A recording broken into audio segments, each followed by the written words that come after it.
खबर 1 मिनट देख रहे हैं आप, आपके साथ मैं हूं शिप्रा झा। इस बुलेटिन में हम आपको दिखाते हैं पूरी खबर की विश्लेषण सिर्फ 1 मिनट में। तो चलिए शुरू करते हैं खबरों का सिलसिला। कैमूर में एक सनकी युवक ने अपनी पत्नी और 2 बच्चों को धारदार हथियार से काट दिया। मामला भभुआ थाना के सोनडिहरा गांव का है। आरोपी युवक को पुलिस ने गिरफ्तार कर जेल भेज दिया है। बताया जाता है मंगलवार की रात लाल बाबू अपनी पत्नी, एक बच्चा, एक बच्ची के साथ घर में था और रात में कुछ विवाद के बाद घटना को अंजाम दिया। सुबह पड़ोसियों को जब जानकारी हुई तो लोगों ने शोर मचाया। जैसे ही गांव के लोग जुटे, लाल बाबू भाग निकला। वहां मौजूद लोगों ने पुलिस को इसकी सूचना दी, जिसके बाद पुलिस ने लाल बाबू को धर दबोचा। पुलिस घटना की वजहों की तलाश कर रही है। हालांकि युवक ने बताया कि उसकी दिमागी हालत ठीक नहीं है। इधर मृतक के पिता ने बताया कि बेटे को लाल बाबू हमेशा प्रताड़ित करता था, जबकि वो गर्भवती भी थी। कारण अस्पष्ट है, हत्या हुई है जी। इसमें जो अभियुक्त है पति लाल बाबू, उसको गिरफ्तार कर लिया गया है। घटना के बाद से गांव में दहशत का माहौल है। हर कोई घटना की जानकारी के बाद सन्न है।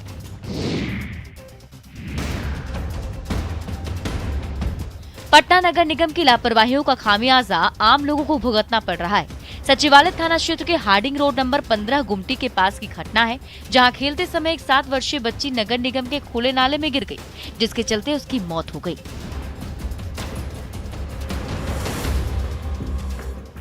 सोमवार को रात भर परिजन उसकी खोजबीन करते रहे, लेकिन कुछ पता नहीं चला। तलाशी के दौरान मंगलवार की सुबह बच्ची का शव नाले से बरामद किया गया।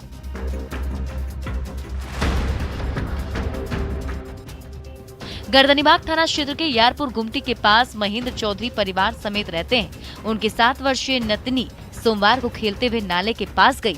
इसी बीच वो नाले में गिर गई, लेकिन किसी को कुछ भी पता नहीं चला। काफी देर बाद जब वो घर वापस नहीं आई तो परिजनों को अनहोनी की आशंका हुई। परिजन उसकी खोजबीन करने लगे, लेकिन कुछ पता नहीं चला। सुबह जैसे ही बच्ची का शव मिला, कोहराम मच गया।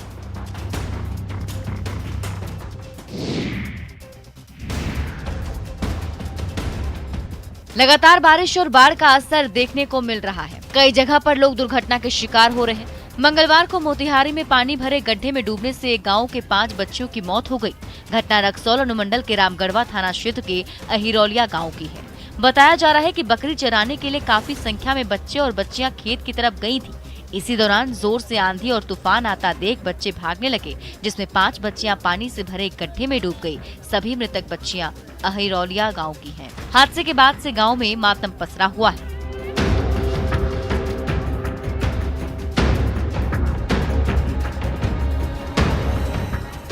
वहीं किशनगंज के दिघल बैंक ब्लॉक में भी पानी में डूबने से 3 महिलाओं की मौत हो गई। घटना मालटोली गांव की है, जहां तालाब में नहाने के दौरान एक महिला डूबने लगी, जिसे बचाने की 2 महिलाओं ने कोशिश की, लेकिन तीनों की डूबने से मौत हो गई। घटना के बाद दोनों जगह गांव में मातम पसरा है।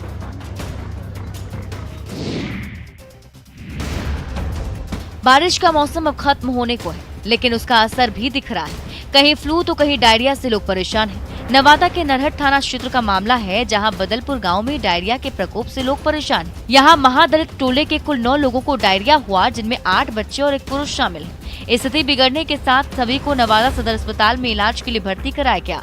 वहीं नरहट पीएचसी से एक मेडिकल टीम को प्रभावित गाँव में भेजा गया। गांव में 2-3 लोगों का इलाज जारी है। 2 दिन पहले ही गांव के एक बच्चे की डायरिया से मौत हुई थी। तब से गांव में डायरिया का कहर देखा जा रहा है। नरहट प्राथमिक स्वास्थ्य केंद्र के ग्राम बदलपुर के लोग हैं, वहाँ डायरिया फैल गया। अभी प्रभारी वहाँ के गए हैं, वहाँ टीम पूरी गई हुई है, जिला से भी और वहाँ से भी। यहाँ भी इलाज हो रहा है, रेफर होकर आया था, काफ़ी सीरियस था।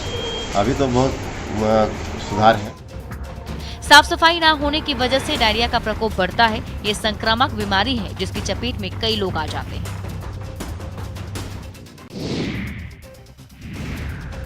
बाढ़ प्रभावित इलाकों में क्या स्थिति है, ये जानना हो तो कुर्सेला पहुंच जाइए। जहां लूट सको तो लूट लो वाली कहावत चरितार्थ हो रही है। वैसे तो बाढ़ग्रस्त क्षेत्र कुर्सेला में सरकार की तरफ से राहत कैंप चलाया जा रहा है, लेकिन राहत कैंप की व्यवस्था काफी नहीं है। ऐसे में कई सामाजिक संगठन लोगों के बीच सूखा राशन भी वितरित कर रहे हैं, मगर जैसे ही सूखा राशन लेकर लोग बाढ़ग्रस्त क्षेत्र तक पहुंचते हैं तो सूखा राशन लेने के लिए लगभग अनाज लूट जैसे हालात बन जाते हैं। कुछ बाढ़ पीड़ित कहते हैं कि करें तो क्या करें, ऐसी स्थिति भी नहीं है कि भीड़ में सूखा राशन लूट सके। नहीं सर, लूट कर दे रहा है, हम कमजोर हैं सर, नहीं लेने पाते हैं। खाना सरकार नहीं दे रही है? दे रहा है सर, बुखार है, कैसे खाएगा सर भात रोज खिचड़ी? दोनों टाइम दे रही है। एक ही टाइम सर बनाता है, एक टाइम ऐसे तो खिलाया अभी बुखार वाला बच्चा। बाढ़ के विपदा के बीच निश्चित तौर पर त्रासदी की ये तस्वीर बेहद दुखद है, लेकिन बाढ़ पीड़ितों को भी समझना पड़ेगा कि अगर कोई सेवा के लिए आया है तो व्यवस्था बनाए रखें। साइबर सिटी गुरुग्राम में अवैध संबंधों के संदेह के चलते 4 लोगों की हत्या कर दी गई। मामला राजेंद्र पार्क थाने का है, जहां राय सिंह नाम के शख्स ने अपनी पुत्रवधू, किराएदार की पत्नी और उसकी एक बेटी की दराती से हमला कर हत्या कर दी। पुलिस की माने तो हत्यारोपी राय सिंह को गिरफ्तार कर मामले की जांच शुरू कर दी गई है। गुरुग्राम के राजेंद्र पार्क थाने में अल सुबह 5 बजे उस वक्त हड़कंप मच गया जब खून से सने कपड़ों में एक शख्स थाने पहुंचा और उसने मौके पर तैनात पुलिसकर्मियों को कहा कि उसने 5 लोगों की हत्या कर दी है, जिनके शव उसके घर यशस्वी निवास A80 में पड़ा हुआ है। सूचना पर गुरुग्राम पुलिस मौके पर पहुंची तो पाया कि एक मासूम की सांसें चल रही थी, जबकि 4 लोग मर चुके थे।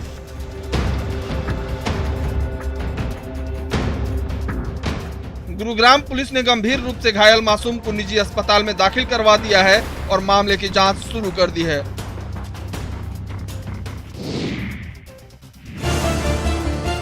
बिहार निर्वाचन आयोग ने मंगलवार की शाम त्रिस्तरीय पंचायत चुनाव की अधिसूचना जारी कर दी। इसके साथ ही जहां राज्य में आदर्श आचार संहिता लागू हो गई, वहीं किसी भी नई योजना का आरंभ नहीं हो सकेगा। हालांकि पुरानी योजनाएं जारी रहेंगी। चुनाव के लिए मतदान 11 चरणों में होंगे। अधिसूचना जारी होने के साथ प्रत्याशी अब बुधवार से 6 अलग अलग पदों के लिए नामांकन कर सकेंगे। नामांकन के लिए उनको 7 दिनों का समय मिलेगा। आयोग ने नामांकन पत्र भरने, जांच और नाम वापसी के समय निर्धारित कर दिए हैं। मुखिया, सरपंच, वार्ड सदस्य, पंच, पंचायत समिति सदस्य और जिला परिषद सदस्य के प्रत्याशी 11 बजे दिन से शाम 4 बजे तक नामांकन कर सकेंगे। प्रथम चरण 24/9/2021 की होगी। इसमें 10 जिले इन्वॉल्व होंगे और प्रखंडों की संख्या 12 होगी। मतदान केंद्रों की संख्या 2119 है। पहले चरण में 10 जिलों के 12 प्रखंडों में चुनाव कराए जाएंगे। 11वें और आखिरी चरण का मतदान बाढ़ प्रभावित इलाकों में होगा। इसके तहत 20 जिलों के 38 प्रखंडों में चुनाव कराने की तैयारी है। सीएम के जनता दरबार के बाद जेडीयू कार्यालय में भी जनता दरबार कार्यक्रम की शुरुआत हुई। बिहार सरकार के मंत्री लेसी सिंह ने कई लोगों की समस्याएं सुनी। हालांकि आज 3 मंत्रियों को जनता दरबार कार्यक्रम में शामिल होना था, लेकिन पटना से बाहर होने के कारण मंत्री विजय चौधरी और मंत्री जमा खान कार्यक्रम में शामिल नहीं हो सके। जनता दरबार में लोगों की फरियाद को सुनते हुए मंत्री लेसी सिंह ने कहा कि कई विभागों से संबंधित समस्याएं लेकर लोग आ रहे हैं। हमारी कोशिश है कि लोगों की समस्याएं दूर हो। फरियाद लेकर आए कई फरियादियों ने भी अपनी समस्याओं को बताया। आज से इस की शुरुआत की गई है कि हमारे मंत्रीगण आज से बैठेंगे ऑफिस में। आज ये शुरुआत है। विभिन्न तरह का मामला है, कुछ हमारे विभाग से संबंधित मामला है, कुछ ग्रामीण विकास से संबंधित मामला है, कुछ पुलिस विभाग से संबंधित मामला है, कुछ सामान्य प्रशासन से है। जेडीयू मंत्रियों का जनता दरबार पहले भी आयोजित होता था, लेकिन बीच में बंद हो गया। अब सीएम नीतीश कुमार के निर्देश के बाद फिर से इसका आयोजन किया जा रहा है।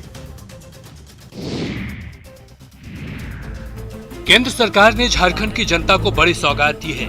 राज्य के सबसे पिछड़े और आदिवासी बहुल संथाल परगना की स्वास्थ्य सेवा को बेहतर बनाने के लिए देवघर एम्स के ओपीडी को जनता के लिए खोल दिया गया है। केंद्रीय स्वास्थ्य मंत्री मनसुख मंडाविया ने ओपीडी का ऑनलाइन उद्घाटन किया। फिलहाल यहां 20 से अधिक तरह के रोगों की जांच होगी और हर रोज 200 मरीज देखे जाएंगे। जांच के दौरान मरीजों को दवा दी जाएगी। एम्स के ओपीडी में 30 रुपए में रजिस्ट्रेशन होगा। इसके बाद 1 साल तक मरीज इलाज करा सकेंगे।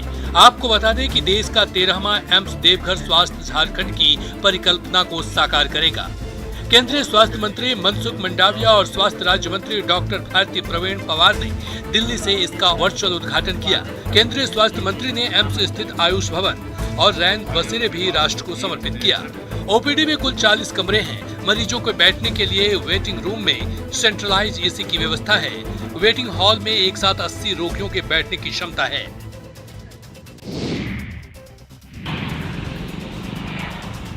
गिरिडीह जिले के बेंगाबाद थाना अंतर्गत कर्णपुरा मोड़ पर बीते दिनों सड़क दुर्घटना को लेकर प्रशासन और पब्लिक में झड़प हो गई। इस मामले में पुलिस ने मृतकों को भी नामजद अभियुक्त बना दिया। बेंगाबाद सीओ की पिटाई मामले में सीओ की ओर से दर्ज कराई गई प्राथमिकी में 3 मृत लोगों को नामजद अभियुक्त बनाया गया। एफआईआर दर्ज होने के बाद जब उनमें मृतकों के नाम शामिल होने की पुष्टि हुई तो सभी हैरत में पड़ गए। ग्रामीणों ने बिना जांच पड़ताल और सत्यापन के ही प्रशासन पर मामला दर्ज करने का आरोप लगाया है। ग्रामीणों का कहना है कि झड़प मामले में कई निर्दोष लोगों के खिलाफ एफआईआर दर्ज कराई गई। इस संबंध में कर्णपुरा पंचायत की भोजदहा निवासी महिलाओं ने सफाई दी है। पति का क्या नाम है? गुलाम रसूल। कब डेथ हुआ? और 2020 में। अच्छा, तो एफआईआर कैसे हो गया उसके खिलाफ? तो ऐसा कैसे अब दे डाल के जब दुनिया पर वो है ये न है तो नाम कैसे दे डाल। ग्रामीणों ने बिना जांच पड़ताल और सत्यापन के ही प्रशासन पर मामला दर्ज करने का आरोप लगाया है। ऐसे में गिरिडीह की पुलिस पर सवाल उठ रहे हैं।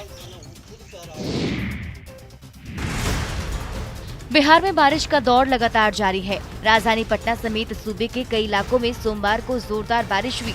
इस बीच मौसम वैज्ञानिकों का अनुमान है कि अगले 4 से 5 दिनों में बारिश की तीव्रता और बढ़ सकती है। राज्य के दक्षिणी हिस्सों की तुलना में उत्तर बिहार में जोरदार बारिश की संभावना है। भारत मौसम विज्ञान विभाग ने शुक्रवार तक सूबे के अलग अलग जगहों पर भारी बारिश का आसार जताते हुए येलो अलर्ट जारी किया है। बिहार के कई इलाकों में बाढ़ का तांडव पहले से ही जारी है। ऐसे में जोरदार बारिश की संभावना को देखते हुए हालात और बिगड़ सकते हैं। पटना स्थित मौसम विज्ञान केंद्र ने भी शुक्रवार तक पूरे उत्तर बिहार में जोरदार बारिश का पूर्वानुमान जताया है। किशनगंज, सुपौल, अररिया, मधेपुरा, पूर्णिया और कटिहार सहित उत्तर मध्य और उत्तर पूर्वी बिहार के जिलों में भी गुरुवार और शुक्रवार को अधिकांश जगहों पर बारिश की संभावना है। पूर्वी चंपारण, पश्चिमी चंपारण, अररिया, सीतामढ़ी, पूर्णिया और सुपौल में भारी बारिश के साथ आकाशीय बिजली गिरने का अलर्ट भी है।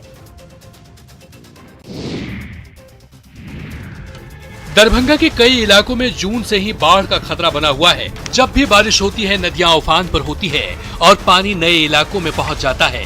एक बार फिर जिले में बागमती नदी में जल स्तर बढ़ गया है। दरभंगा के हायाघाट प्रखंड सहित हनुमान नगर और बहादुरपुर प्रखंड के कई गांव फिर से बाढ़ के पानी की चपेट में है। प्रखंड से गांव को जोड़ने वाली सड़क पर बाढ़ का पानी आ गया है, जिसके कारण एक बार फिर लोगों को नाव का सहारा लेना पड़ रहा है। रोजमर्रे के सामान के लिए लोग नाव से ही आने जाने को मजबूर हैं, लेकिन पर्याप्त मात्रा में सरकारी नाव उपलब्ध नहीं है। हायाघाट प्रखंड के अंचल अधिकारी कमल प्रसाद शाह ने बताया कि फिलहाल बागमती नदी खतरे के निशान से ऊपर बह रही है। घर में पानी रुके वाला नीचा है, अगना में बच्चा सब के लेकर घरे भर रहे छी। एगो प्राइवेट नहीं है, बाजार पर है दूर। कहिया ई पानी कहिया आइले? ई पानी 2 महीना से एक बेर आइले है त घट गेले, अब फिर आइले है पानी। कई इलाकों में तो 2 से 3 महीने से बाढ़ का पानी लगा है, जिससे लोगों को काफी परेशानियों का सामना करना पड़ रहा है।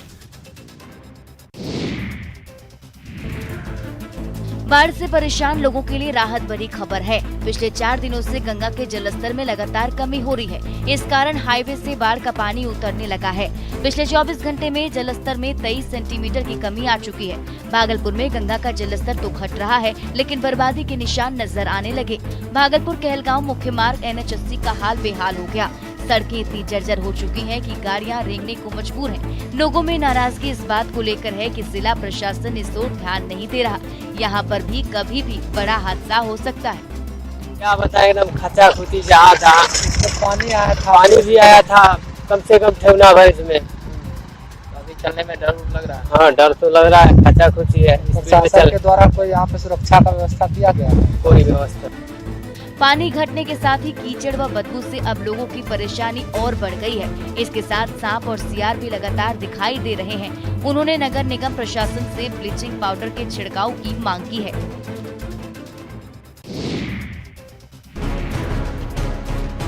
दरभंगा जिले के बेनीपुर में एक युवक ने जलजमाव की समस्या के स्थायी निदान के लिए अनोखा विरोध प्रदर्शन किया। युवक आशीष रंजन दास ने जलजमाव वाले जगह पर पानी के बीच ही चारपाई के साथ मच्छरदानी लगा दी और बीच सड़क पर प्रदर्शन किया।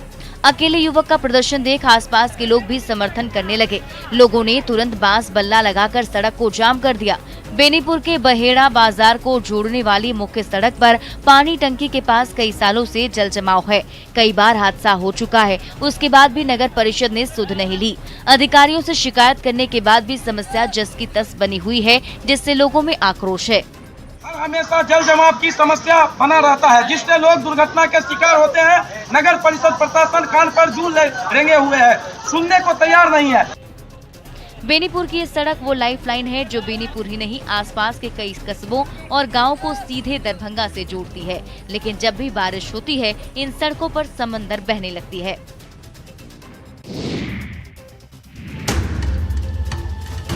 जहानाबाद में कई दिनों बाद बारिश हुई, जिसके बाद उमस भरी गर्मी से परेशान आम आवाम को काफी राहत मिली है।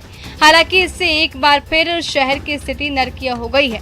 सदर अस्पताल के SNCU में भी बारिश का पानी घुस गया है, जिससे बच्चे का इलाज करवा रहे परिजनों को काफी परेशानी हो रही है। ऐसे में बारिश ने उन लोगों की परेशानी को और भी बढ़ा दिया है। यही नहीं, सोमवार की बारिश के बाद NH 83 और 110 पर जलजमाव हो गया। राजा बाजार रेलवे अंडरपास समेत शहर के कई मोहल्लों में पानी भर गया। शहर की अन्य सड़कें भी कीचड़ से भर गई हैं। इसमें पानी घुसा हुआ है। ICU के अंदर मेरा बच्चा उसमें भर्ती है, उसके अंदर पानी भरा हुआ है और पूरा पानी भरा हुआ है और तो यहाँ पे नाला का पानी पूरा जा रहा है, निकल नहीं रहा है। हम लोग रात भर रहते हैं पानी में खड़ा। इससे लोगों को आवागमन में परेशानी का सामना करना पड़ रहा है। सबसे बड़ी बात है कि लोगों का शहर की कई सड़कों और मोहल्लों में पैदल चलना दूभर हो गया है।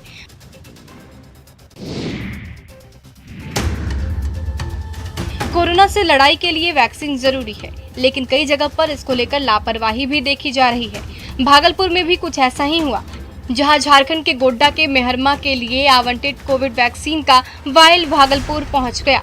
इतना ही नहीं, बकायदा 300 से अधिक लाभुकों को टीका भी दे दिया गया। जब इसकी जानकारी भागलपुर स्वास्थ्य विभाग को हुई तो सिविल सर्जन ने कार्रवाई करते हुए मामले में FIR दर्ज कराया। इस प्रकरण में मेहरमा सरकारी अस्पताल के प्रभारी अरविंद सिंह की भूमिका संदिग्ध है। दरअसल शिव नारायणपुर के वैक्सीनेशन सेंटर का एक वीडियो सामने आया है, जिसमें प्रभारी भी मौजूद है। बिना किसी टेम्परेचर के उस वैक्सीन को ऐसे ही डिब्बे में रखकर और वैक्सीनेशन किया जा रहा था। बिना टेम्परेचर मेंटेन किए हुए ऐसे ही रख के और वैक्सीनेशन करना। इस मामले में सिविल सर्जन ने मेहरमा अस्पताल के प्रभारी से स्पष्टीकरण मांगा है।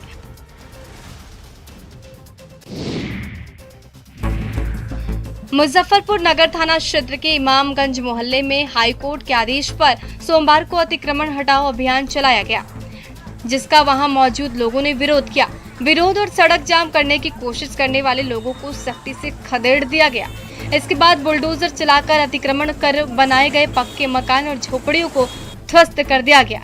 इसके कारण लोगों में आक्रोश रहा। अतिक्रमण हटाने के विरोध में लोगों ने सड़क जाम किया, टायर जलाकर प्रदर्शन किया। हालांकि पदाधिकारियों पर इसका कोई असर नहीं पड़ा। मौके पर SDO पूर्वी के नेतृत्व में नगर DSP राम नरेश पासवान के साथ नगर मिठनपुरा, काजी मोहम्मदपुर, सदर समेत 8 थानों की पुलिस मौजूद थी। सभी पदाधिकारियों ने सूझबूझ के साथ कार्रवाई को अंजाम दिया। अधिकारियों ने लोगों से अपील की और ये कहा कि हाईकोर्ट का आदेश है, इसलिए कानून को अपना काम करने दे। इसमें बाधा डालने पर पुलिस सख्ती से कार्रवाई करेगी। वहीं टूटे हुए मकानों के मलबे से लोग अपनी जरूरत के सामान निकालते दिखे। राजधानी रांची के गली मोहल्लों में अवैध मसालों का कारोबार पिछले कई सालों से फल फूल रहा है। घरों में चलने वाले इन फैक्ट्रियों में बड़ी कंपनियों के ब्रांड के रैपर लगाए जाते हैं और उन्हें खुलेआम रांची के ग्रामीण इलाकों समेत खूंटी और गुमला जैसे दूसरे जिलों में बेचा जा रहा है। खूंटी पुलिस के खुलासे पर रांची पुलिस ने सुखदेव नगर थाना क्षेत्र के न्यू मधुकम इलाके में पिछले दिनों कार्रवाई की, जिसके बाद एक बड़ी मसाला फैक्ट्री को सील किया गया। इस फैक्ट्री से करीब 2 टन मसाला जब्त भी किया गया। जानकारी के अनुसार पैरोट कंपनी के मधुसूदन अग्रवाल ने इस संबंध में खूंटी में शिकायत दर्ज कराई थी।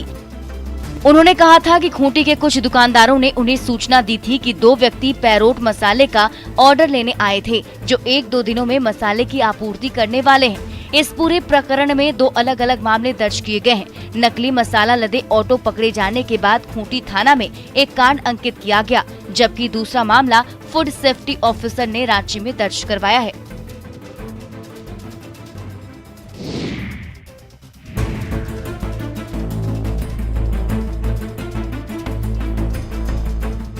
अफगानिस्तान में तालिबान ने एक बार फिर सत्ता अपने हाथ में ले ली है।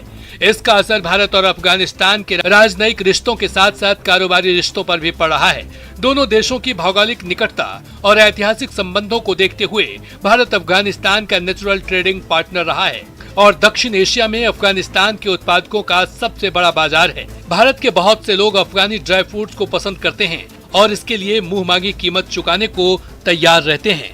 बहुत से कारोबारी अफगानिस्तान से हींग लेकर भी आते हैं जो भारत के लोगों को काफी पसंद है, खासकर अंजीर, पिस्ता बादाम, पिस्ता, ब्लैक किशमिश, खुरमानी और मसालों में सहजीरा पर अफगानिस्तान का एकाधिकार शुरू से ही रहा है।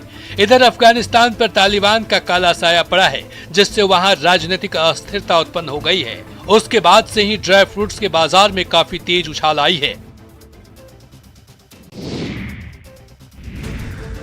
महंगाई के इस दौर में शायद ही ऐसा कोई हो जो सस्ती और किफायती चीजों का इस्तेमाल नहीं करना चाहेगा। इसी मौके को अवसर में बदलकर दिखाया है रांची की महिलाओं ने। कम से कम लागत से बनी इन सोलर लाइटों की खपत देखकर महिलाओं ने इस कारोबार को आगे बढ़ाने में पहल कर डाली।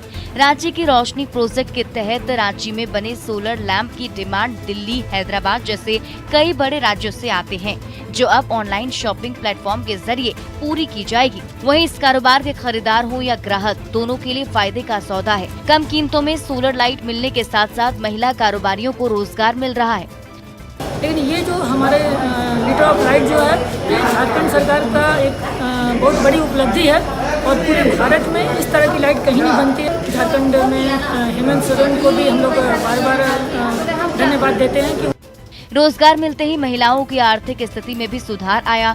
इस पहल में जिला प्रशासन ने काफी बढ़ चढ़कर सहयोग किया, जिससे महिलाओं में उत्साह बना हुआ है।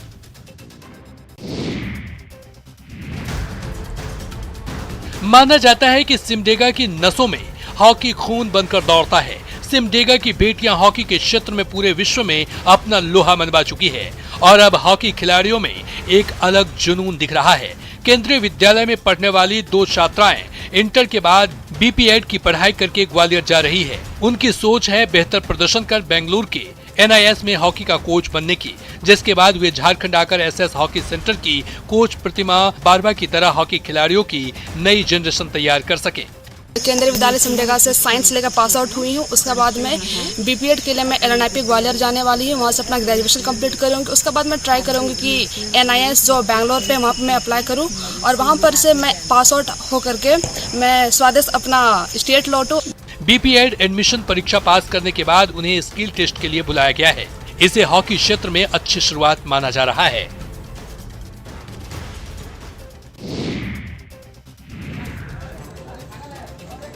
दानापुर में बेहटा थाना क्षेत्र से भागा प्रेमी जोड़ा पहुंचा। जानकारी के बाद प्रेमी के मौसा ने दोनों को फुलवारी शरीफ थाना पहुंचा दिया। फिर क्या था, प्रेमिका ने थाने में ही हाई वोल्टेज ड्रामा शुरू कर दिया। प्रेमिका ने थाने में ही गाली गलौज और हंगामा शुरू कर दिया। कुछ देर के लिए थाने में अफरा तफरी मच गई। पुलिसकर्मी उसे किसी तरह से शांत कराने की कोशिश करने लगे, बावजूद वो मानने को तैयार नहीं थी। कभी थाने से भागने की कोशिश करती तो कभी अपने प्रेमी को भगाने की कोशिश कर रही थी। काफी देर तक ये ड्रामा चलता रहा। बाद में प्रेमी ने ही उसे शांत कराया। दरअसल ये दोनों प्रेमी प्रेमिका कंचनपुर गांव में एक दूसरे के पड़ोसी हैं, जबकि प्रेमी सूरज शादीशुदा है और उसका एक बच्चा भी है। लेकिन उसका कहना है कि वो 5 साल से मुस्कान से प्यार करता है और अब उससे शादी निभाना चाहता है। फिलहाल पुलिस इस मामले में दोनों के परिजनों के आने का इंतजार कर रही है। और फिलहाल इस बुलेटिन में अभी के लिए बस इतना ही, लेकिन न्यूज़ 18 बिहार झारखंड पर खबरों का सिलसिला लगातार जारी है।